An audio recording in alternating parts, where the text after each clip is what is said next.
Welcome to study cafe. ഇന്ന് നമ്മൾ discuss ചെയ്യുന്നത് ഹിസ്റ്ററിയിൽ നിന്നൊരു ടോപ്പിക്കാണ്.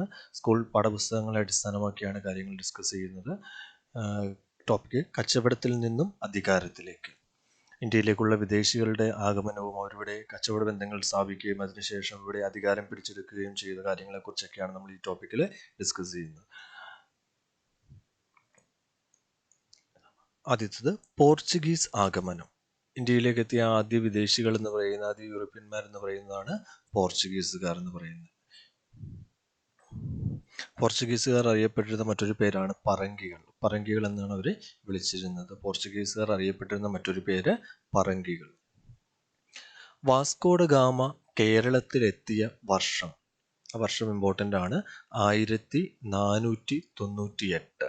വാസ്കോ ഡ ഗാമ കേരളത്തിലെത്തിയ വർഷം എന്ന് പറയുന്നത് 1498. വാസ്കോ ഡ ഗാമയുടെ കപ്പലിന്റെ പേര് സെയിന്റ് ഗബ്രിയേൽ. വാസ്കോ ഡ ഗാമയുടെ കപ്പലിന്റെ പേരാണ് സെയിന്റ് ഗബ്രിയേൽ. ഓർത്തിരിക്കുക, വാസ്കോ ഡ ഗാമ കേരളത്തിലെത്തിയ വർഷം എന്ന് പറയുന്നത് 1498. വാസ്കോ ഡ ഗാമയുടെ കപ്പലിന്റെ പേരെന്ന് പറയുന്നത് സെയിന്റ് ഗബ്രിയേൽ. വാസ്കോ ഡ ഗാമയെ തുടർന്ന് ഇന്ത്യയിലേക്ക് എത്തിയ വാണിജ്യത്തിനായി അല്ലെങ്കിൽ കച്ചവടത്തിനായി ഇന്ത്യയിലേക്ക് എത്തിയ മറ്റ് പോർച്ചുഗീസുകാരാണ് അൽമേഡ, അൽ ബുക്കർക്ക്. വാസ്കോ ഡ ഗാമയെ തുടർന്ന് അൽമേഡ, അൽ ബുക്കർക്ക് തുടങ്ങിയ പോർച്ചുഗീസുകാർ വാണിജ്യത്തിനായി ഇവിടെ എത്തി. അവരുടെ പോർച്ചുഗീസുകാരുടെ പ്രധാന വാണിജ്യ കേന്ദ്രങ്ങൾ എന്ന് പറയുന്നത് 3 എണ്ണമായിരുന്നു. ഗോവ, ദാമൻ, ദിയു എന്നിവയായിരുന്നു പോർച്ചുഗീസുകാരുടെ പ്രധാന വാണിജ്യ കേന്ദ്രങ്ങൾ. ഗോവ, ദാമൻ, ദിയു. ഓർത്തിരിക്കുക, പോർച്ചുഗീസുകാർ അറിയപ്പെടുന്ന മറ്റൊരു പേര് പറങ്കികൾ. വാസ്കോ ഡ ഗാമ കേരളത്തിലെത്തിയ വർഷം 1498.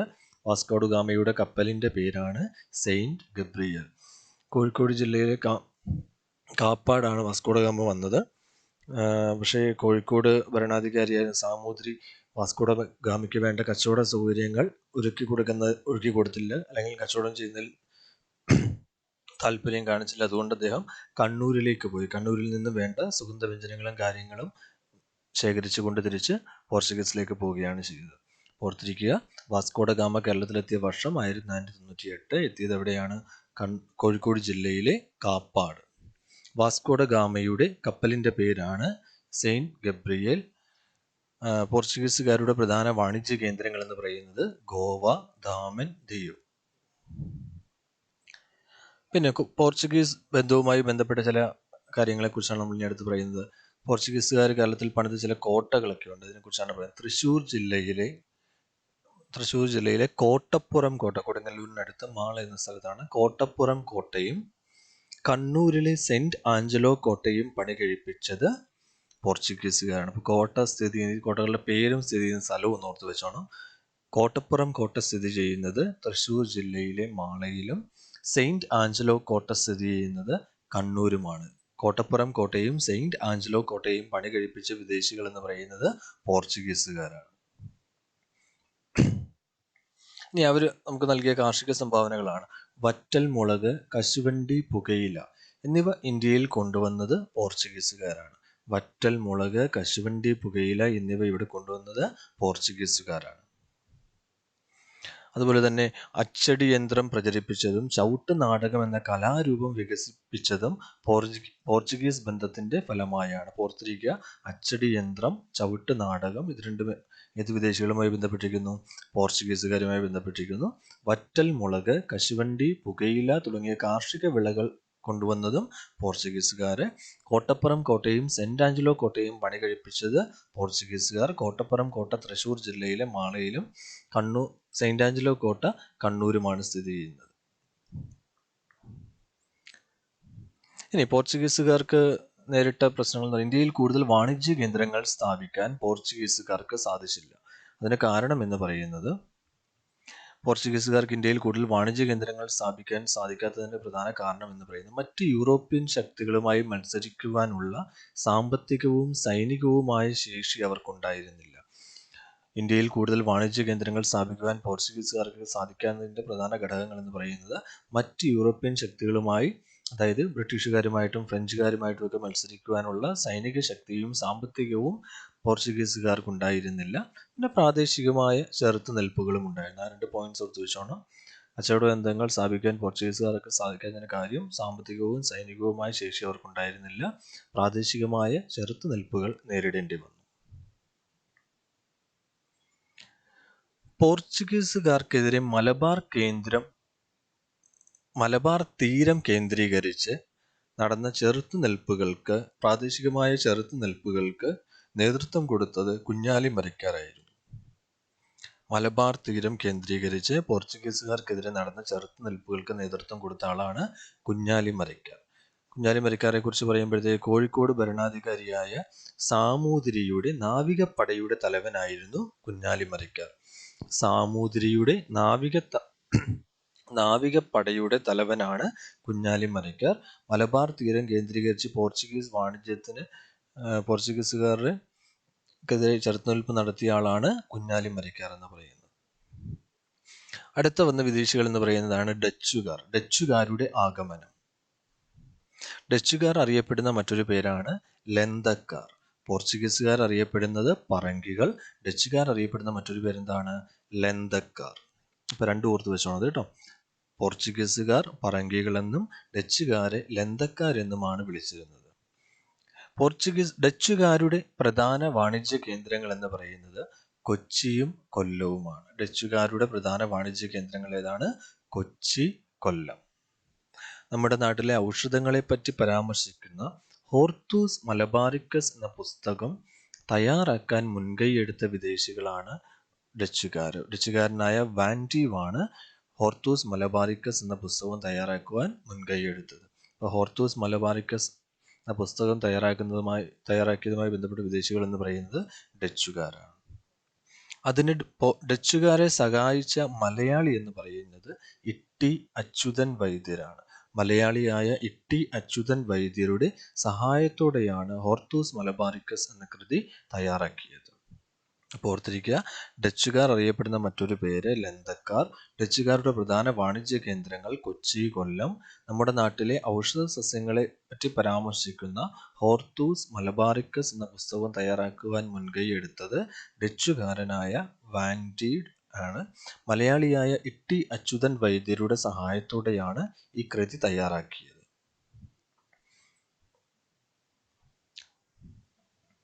കച്ചവടം സംബന്ധിച്ച തർക്കങ്ങളുടെ ഫലമായി തിരുവിതാംകൂറിലെ രാജാവായ മാർത്താണ്ഡവർമ്മയുമായി ഡച്ചുകാർ യുദ്ധം ചെയ്യുകയുണ്ടായി. അപ്പം ഡച്ചുകാരുമായി യുദ്ധം ചെയ്ത കേരളത്തിലെ ഭരണാധികാരിയാണ് മാർത്താണ്ഡവർമ്മ. 1741 കുളച്ചൽ എന്ന സ്ഥലത്ത് വെച്ചാണ് ഈ യുദ്ധം നടന്നത്. ആ യുദ്ധത്തിൽ ഡച്ചുകാർ പരാജയപ്പെട്ടതോടെ അവരുടെ ഇന്ത്യയിലെ അടിത്തറ നഷ്ടമായി. ഓർത്തിരിക്കുക, കുളച്ചൽ യുദ്ധത്തിൽ ഡച്ചുകാരും മാർത്താണ്ഡവർമ്മയും തമ്മിലാണ് ഏറ്റുമുട്ടിയത്. 1741 കുളച്ചൽ യുദ്ധത്തിൽ ഡച്ചുകാരും മാർത്താണ്ഡവർമ്മയും തമ്മിൽ ഏറ്റുമുട്ടി. ഡച്ചുകാർ യുദ്ധത്തിൽ പരാജയപ്പെട്ടു. അതോടെ അവരുടെ ഇന്ത്യയിലെ കച്ചവട ബന്ധങ്ങൾ നഷ്ടമായി. അടുത്തത് ഇംഗ്ലീഷുകാരുടെ ആഗമനമാണ്. ഇന്ത്യ, ചൈന തുടങ്ങിയ രാജ്യങ്ങളുമായി കച്ചവടം നടത്തുവാൻ വേണ്ടി 1600 ലണ്ടനിൽ ഈസ്റ്റ് ഇന്ത്യ കമ്പനി രൂപീകരിച്ചു. ഓർത്തിരിക്കുക, ഈസ്റ്റ് ഇന്ത്യ കമ്പനി രൂപീകരിച്ചതിൻ്റെ ഉദ്ദേശം എന്ന് പറയുന്നത് ഇന്ത്യ, ചൈന തുടങ്ങിയ രാജ്യങ്ങളുമായുള്ള കച്ചവട ബന്ധത്തിന് വേണ്ടിയാണ് ഈസ്റ്റ് ഇന്ത്യ കമ്പനി രൂപീകരിക്കുന്നത്. ഇംഗ്ലീഷ് ഈസ്റ്റ് ഇന്ത്യ കമ്പനി രൂപീകരിച്ച വർഷമാണ് 1600 എന്ന് പറയുന്നത്. ഇംഗ്ലീഷ് ഈസ്റ്റ് ഇന്ത്യ കമ്പനിയുടെ ഇന്ത്യയിലെ ആദ്യത്തെ വാണിജ്യ കേന്ദ്രം എന്ന് പറയുന്നത് ഗുജറാത്തിലെ സൂറത്താണ്. ഇംഗ്ലീഷ് ഈസ്റ്റ് ഇന്ത്യ കമ്പനിയുടെ ഇന്ത്യയിലെ ആദ്യ വാണിജ്യ കേന്ദ്രമാണ് ഗുജറാത്തിലെ സൂറത്ത്.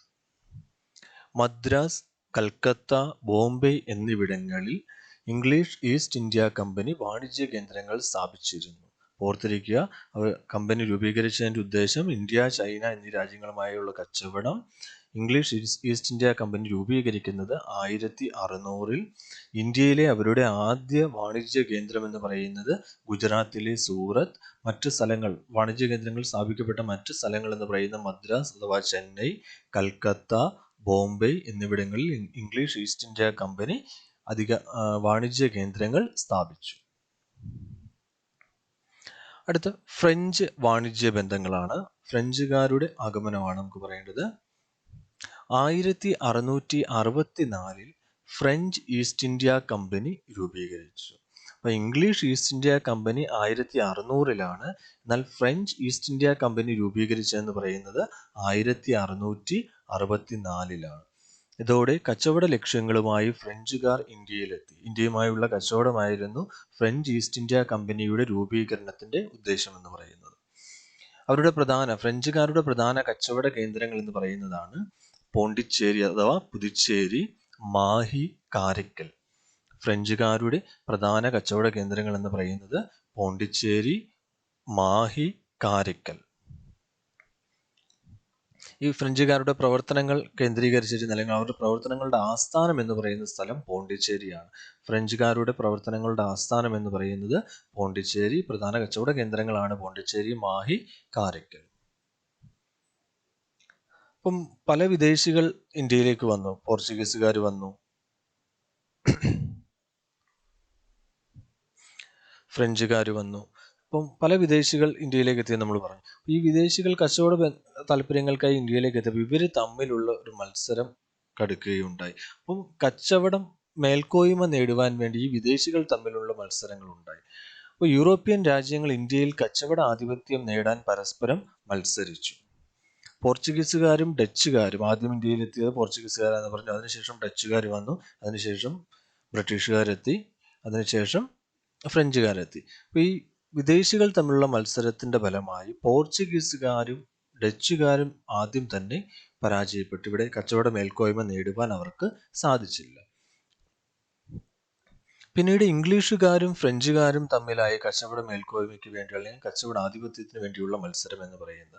അവർ തമ്മിൽ നടത്തിയ മത്സരങ്ങൾ കർണാട്ടിക് യുദ്ധം എന്നറിയപ്പെടുന്നു. ഇംഗ്ലീഷുകാരും ഫ്രഞ്ചുകാരും തമ്മിൽ കച്ചവട ആധിപത്യം നേടിയെടുക്കുന്നതിന് വേണ്ടി നടത്തിയ യുദ്ധത്തിന് പറയുന്ന പേരാണ് കർണാട്ടിക് യുദ്ധം.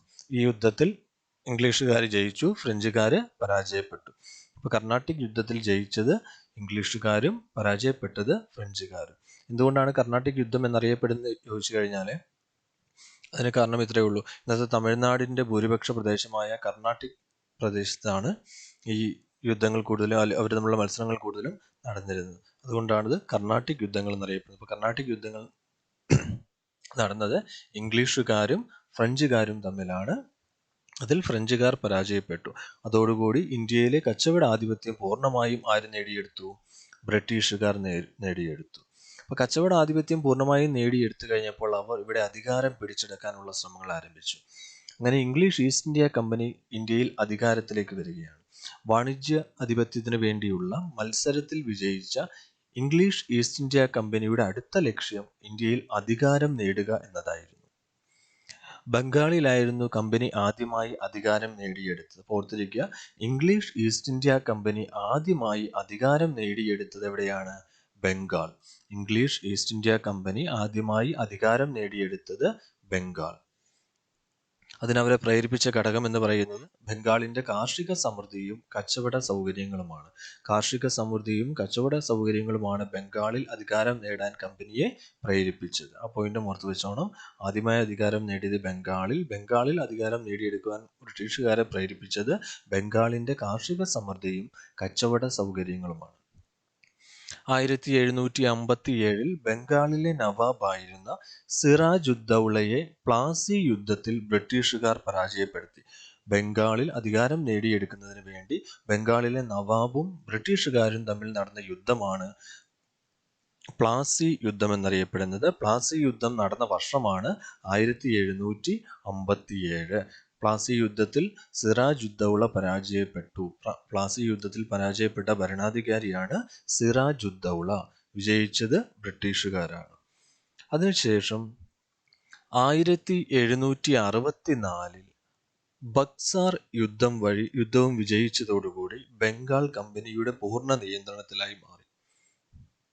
അപ്പൊ ബംഗാളിൽ അധികാരം നേടിയെടുക്കുന്നതിന് ബ്രിട്ടീഷുകാർ നടത്തിയ യുദ്ധങ്ങളാണ് പ്ലാസി യുദ്ധവും ബക്സാർ യുദ്ധവും. പ്ലാസി യുദ്ധം നടന്ന വർഷം എന്ന് പറയുന്നത് 1757-ലും ബക്സാർ യുദ്ധം നടന്ന വർഷമാണ് 1764. അതോടുകൂടി മറ്റു വിദേശികളെല്ലാം പരാജയപ്പെട്ടതോടുകൂടി ഇന്ത്യയിൽ ബ്രിട്ടീഷ് ആധിപത്യം വ്യാപിക്കുകയാണ് ഉണ്ടായത്. അപ്പം അതിനുശേഷം മൈസൂർ ആയിരുന്നു ബ്രിട്ടീഷ് അധീനതയിലായ മറ്റൊരു പ്രദേശം എന്ന് പറയുന്നത്. മൈസൂർ ആയിരുന്നു ബ്രിട്ടീഷ് അധീനതയിലായ മറ്റൊരു പ്രദേശം. ദക്ഷിണേന്ത്യയിലെ പ്രധാന നാട്ടുരാജ്യമായിരുന്നു മൈസൂർ എന്ന് പറയുന്നത്. മൈസൂരിനെ ഒരു പ്രബല ശക്തിയാക്കി മാറ്റുവാൻ പ്രവർത്തിച്ച ഭരണാധികാരികളാണ് ഹൈദർ അലിയും ടിപ്പു സുൽത്താനും. മൈസൂരിനെ പ്രബല ശക്തിയാക്കി മാറ്റുവാൻ പ്രവർത്തിച്ച ഭരണാധികാരികളാണ് ഹൈദർ അലിയും ടിപ്പു സുൽത്താനും. അപ്പോൾ ഈ മൈസൂരിന്റെ ആധിപത്യം എന്ന് പറയുന്നത് നമ്മുടെ മലബാർ മേഖലയിൽ വ്യാപിച്ചിരുന്നു. വയനാട്, കോഴിക്കോടങ്ങളിലേക്ക് മൈസൂരിന്റെ ആധിപത്യം ഉണ്ടായിരുന്നു. ഇത് ബ്രിട്ടീഷുകാർക്ക് മലബാറിൽ കച്ചവട കേന്ദ്രങ്ങൾ സ്ഥാപിക്കുന്നതിന് തടസ്സമായി നിന്നു. അപ്പോൾ മൈസൂർ പിടിച്ചടക്കുന്നതിന് ബ്രിട്ടീഷുകാരെ പ്രേരിപ്പിച്ച ഒരു ഘടകമാണ് മൈസൂരിന്റെ ആധിപത്യം മലബാറിലേക്ക് വ്യാപിച്ചിരുന്നതെന്ന് പറയുന്നത്. അപ്പം മൈസൂർ പിടിച്ചടക്കുന്നതോടുകൂടി അവർക്ക് മലബാർ മേഖലയിൽ മേൽക്കോയ്മ നേടിയെടുക്കുവാൻ സാധിക്കും. ദക്ഷിണേന്ത്യയിലെ പ്രധാന നാട്ടുരാജ്യമായിരുന്ന മൈസൂർ ഹൈദർ അലിയുടെയും ടിപ്പു സുൽത്താന്റെയും നേതൃത്വത്തിൽ മൈസൂർ പ്രബല ശക്തിയായി. മൈസൂരിന്റെ ആധിപത്യം മലബാറിലേക്ക് വ്യാപിച്ചിരുന്നു. ഇത് ബ്രിട്ടീഷുകാരെ മലബാറിലെ കച്ചവടത്തിന് തടസ്സമായി നിന്നു. ഫ്രഞ്ചുകാരുമായി ടിപ്പു സുൽത്താൻ ഉണ്ടായിരുന്ന സൗഹൃദ ബന്ധവും മൈസൂർ കീഴടക്കുവാൻ ബ്രിട്ടീഷുകാരെ പ്രേരിപ്പിച്ചു. അപ്പോൾ ഓർത്തിരിക്കുക, മൈസൂർ എന്ന നാട്ടുരാജ്യം കീഴടക്കുവാൻ ബ്രിട്ടീഷുകാരെ പ്രേരിപ്പിച്ച രണ്ട് ഘടകങ്ങളാണ്. മൈസൂരിന്റെ ആധിപത്യം മലബാറിലേക്ക് വ്യാപിച്ചിരുന്നു. ഇത് ബ്രിട്ടീഷുകാർക്ക് മലബാറിൽ കച്ചവടം നടത്തുന്നതിന് തടസ്സമായി. അതുകൊണ്ട് അവർ മൈസൂർ പിടിച്ചടക്കുവാൻ ശ്രമിച്ചു. അതുപോലെ തന്നെ ഫ്രഞ്ചുകാരുമായി ടിപ്പു സുൽത്താൻ അടുത്ത സൗഹൃദം പുലർത്തിയിരുന്നു. അതും ബ്രിട്ടീഷുകാർ മൈസൂർ പിടിച്ചടക്കുവാൻ കാരണമായത്. ടിപ്പു സുൽത്താനെ യുദ്ധത്തിലൂടെ തോൽപ്പിച്ചാണ് അവർ മൈസൂരിന്റെ ആധിപത്യം നേടുന്നത്. ടിപ്പു സുൽത്താനും ബ്രിട്ടീഷുകാരും തമ്മിൽ 4 യുദ്ധങ്ങൾ നടന്നു. ഈ 4 യുദ്ധങ്ങളും മൈസൂർ യുദ്ധങ്ങൾ എന്നാണ് അറിയപ്പെടുന്നത്. അതിൽ 4ാമത്തെ യുദ്ധത്തിൽ ടിപ്പു സുൽത്താൻ മരണം വരിച്ചു. അപ്പൊ മൈസൂർ യുദ്ധങ്ങളുടെ എണ്ണം എന്ന് ചോദിച്ചാൽ എത്ര മൈസൂർ യുദ്ധങ്ങൾ നടന്നു എന്ന് ചോദിച്ചാൽ 4 മൈസൂർ യുദ്ധങ്ങളാണ് നടന്നത്. അതിൽ 4ാമത്തെ യുദ്ധത്തിലാണ് ടിപ്പു സുൽത്താൻ മരണം വരിക്കുന്നത്. അങ്ങനെ മൈസൂർ യുദ്ധങ്ങൾ ടിപ്പു സുൽത്താൻ മരണം വരിച്ചതോടുകൂടി അല്ലെങ്കിൽ മൈസൂർ യുദ്ധങ്ങൾ വിജയിച്ചതോടുകൂടി മലബാർ, കൂർഗ് എന്നീ പ്രദേശങ്ങൾ, കർണാടകയിലെ കൂർഗ് എന്നീ പ്രദേശങ്ങൾ ബ്രിട്ടീഷ് ആധിപത്യത്തിലായി. അപ്പം മൈസൂർ യുദ്ധങ്ങളിലൂടെ ബ്രിട്ടീഷുകാർ നേടിയെടുത്ത അല്ലെങ്കിൽ ആധിപത്യം നേടിയെടുത്ത പ്രദേശങ്ങളാണ് മലബാറും കൂർഗും. അടുത്തത് ശ്രീരംഗപട്ടണം ഉടമ്പടി. മൈസൂർ യുദ്ധവുമായി അല്ലെങ്കിൽ ടിപ്പു സുൽത്താനുമൊക്കെ ബന്ധപ്പെട്ട ഒരു ഉടമ്പടിയാണ് ശ്രീരംഗപട്ടണം ഉടമ്പടി എന്ന് പറയുന്നത്. മൈസൂരിൽ ആധിപത്യം സ്ഥാപിക്കാൻ ബ്രിട്ടീഷുകാർക്ക് 4 യുദ്ധങ്ങൾ നടത്തേണ്ടി വന്നു. നമ്മൾ നേരത്തെ പറയുകയുണ്ടായി. അങ്ങനെ 4ാമത്തെ യുദ്ധത്തിലാണ് ടിപ്പു സുൽത്താൻ മരണമടയുന്നു പറഞ്ഞു. എന്നാൽ 3ാമത്തെ യുദ്ധത്തിന് ശേഷം ടിപ്പു സുൽത്താനും ബ്രിട്ടീഷുകാരും തമ്മിൽ ശ്രീരംഗപട്ടണത്ത് വെച്ച് ഒരു ഉടമ്പടി ഒപ്പുവെച്ചു. ആ ഉടമ്പടി അനുസരിച്ചാണ് ബ്രിട്ടീഷുകാർക്ക് മലബാർ പ്രദേശം ലഭിക്കുന്നത്.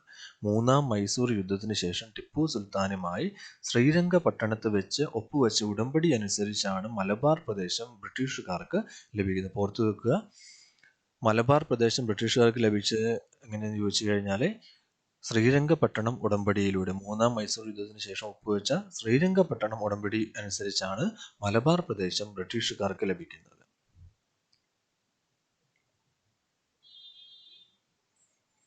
ബ്രിട്ടീഷുകാർ നാട്ടുരാജ്യങ്ങളെ കീഴടക്കിയത് പ്രധാനമായും 3 രീതിയിലാണ്. അപ്പം നമ്മൾ നേരത്തെ പറഞ്ഞു, ഒരു ഉടമ്പടിയുടെ ബലത്തിൽ അവർ മലബാർ കീഴടക്കി എന്ന് പറഞ്ഞു. അങ്ങനെ പല രീതിയിലാണ് അവർ നാട്ടുരാജ്യങ്ങൾ പിടിച്ചടക്കിയിരുന്നത്. ബ്രിട്ടീഷുകാർ നാട്ടുരാജ്യങ്ങളെ പ്രധാനമായും പിടിച്ചടക്കിയിരുന്ന 3 രീതികളിലാണ്. അവയിൽ ആദ്യത്തെ എന്ന് പറയുന്നത് യുദ്ധം ചെയ്ത് സൈനിക ശക്തി ഉപയോഗിച്ച് മേൽക്കോയ്മ നേടി ആ പ്രദേശം കീഴടക്കുക. രണ്ടാമത്തെ എന്ന് പറയുന്ന ഉടമ്പടികൾ, നാട്ടുരാജ്യങ്ങളുടെ ഭരണാധികാരികളുമായി ഉടമ്പടികൾ ഒപ്പുവെക്കുന്നതിൻ്റെ ഫലമായി ആ പ്രദേശം ബ്രിട്ടീഷുകാരുടെ ഭരണത്തിന് കീഴിലായി മാറുകയാണ്. മൂന്നാമത്തെ രീതി എന്ന് പറയുന്നത് നിയമനിർമ്മാണം നടത്തി ആ പ്രദേശം പിടിച്ചടക്കുകയാണ്. ഓർത്തു വെക്കണം, ബ്രിട്ടീഷുകാർ നാട്ടുരാജ്യങ്ങൾ കീഴടക്കിയത് പ്രധാനമായും 3 രീതിയിൽ. അവ ഏതൊക്കെയെന്ന് ചോദിച്ചു കഴിഞ്ഞാൽ, സൈനിക ശക്തി ഉപയോഗിച്ച്, ഉടമ്പടികൾ ഉപയോഗിച്ച്, നിയമനിർമ്മാണം വഴി. അങ്ങനെ ഈ രീതിയിലൊക്കെ പിടിച്ചടക്കുമ്പോൾ വെല്ലസി പ്രഭു നടപ്പിലാക്കിയ സൈനിക സഹായ വ്യവസ്ഥ, ആ പോയിന്റ് ഇമ്പോർട്ടൻ്റ് ആണ് കേട്ടോ. വെല്ലസി പ്രഭു നടപ്പിലാക്കിയ സൈനിക സഹായ വ്യവസ്ഥയും ഡൽഹൌസി പ്രഭു കൊണ്ടുവന്ന ദത്തവകാശ നിരോധന നിയമം. അപ്പോൾ ഇത് രണ്ടും കൊണ്ടുവന്ന ആൾക്കാരെ ഒന്ന് ഓർത്തു വെച്ചോണം. നാട്ടുരാജ്യങ്ങളെ വരുതിയിലാക്കുന്നതിന് പ്രധാന പങ്ക് വഹിച്ച 2 വ്യവസ്ഥകൾ അല്ലെങ്കിൽ നിയമങ്ങളാണ് സൈനിക സഹായ വ്യവസ്ഥ, അല്ലെങ്കിൽ അതൊരു ഉടമ്പടിയാണ്.